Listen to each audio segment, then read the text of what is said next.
ममता बनर्जी का हाथ मुस्लिम इमामों के साथ, दीदी का मुस्लिम प्रेम 2026 में दिलाएगा नफा। ममता दीदी बंगाल में कर रही एक तरफा राजनीति।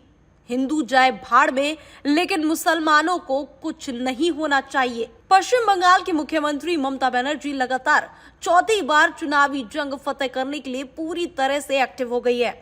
वक्फ कानून को लेकर ममता मुसलमानों के साथ खुलकर खड़ी है।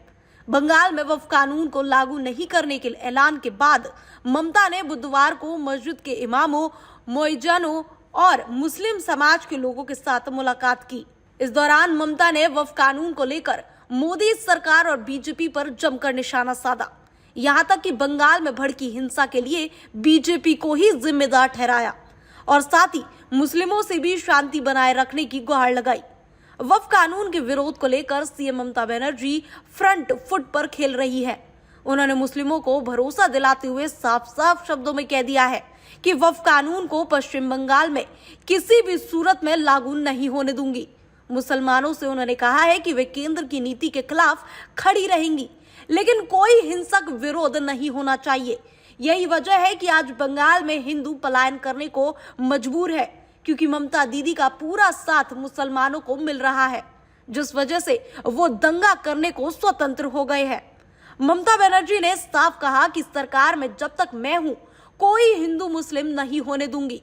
ममता बनर्जी वक्फ कानून की मुखालफत करके लगातार मुस्लिमों का विश्वास बनाए रखने की कवायद कर रही है। यानी कि ममता बनर्जी के हिसाब से मुसलमानों को कुछ नहीं होना चाहिए, हिंदुओं के साथ चाहे जो मर्जी हो जाए। संविधान को खतरे में बताने वाले नेता भी इस मामले पर चुप्पी साधे हुए हैं। ममता बनर्जी ने यह बयान तो दिया कि वो वक्फ बिल लागू नहीं होने देंगी, लेकिन एक भी बार मुर्शिदाबाद में हुई इस हिंसा पर कुछ नहीं कहा। ये समझने वाली बात है कि बंगाल में सबसे ज्यादा आबादी मुसलमानों की है, 66%, और वहां की सेकुलर सरकार ने ये तक कह दिया है कि इस कानून को किसी भी सूरत में लागू नहीं किया जाएगा। बावजूद इसके किस बात पर इतना बवाल काटा जा रहा है? ममता बनर्जी को हिंसा करने वालों को देखकर दर्द हो रहा है, लेकिन जो हिंदू इस घटना में बिना वजह कुचल रहे हैं, उनका क्या ममता बनर्जी सिर्फ मुस्लिम प्रेम दिखाकर 2026 का चुनाव लड़ना चाह रही है, या ऐसी कौन सी वजह है जिससे उन्होंने बंगाल को हिंसा की आग में छोड़ दिया है? अब देखने वाली बात यह होगी कि बंगाल में ये हिंदुओं पर हो रहे अत्याचार कब तक रुकते हैं और आने वाले चुनाव में ममता बनर्जी की मुसलमान वाली स्ट्रैटेजी कितनी काम करती है। कहीं ऐसा ना हो कि बंगाल में भी बांग्लादेश वाले हालात बन जाए और ममता बनर्जी को भागना पड़ जाए।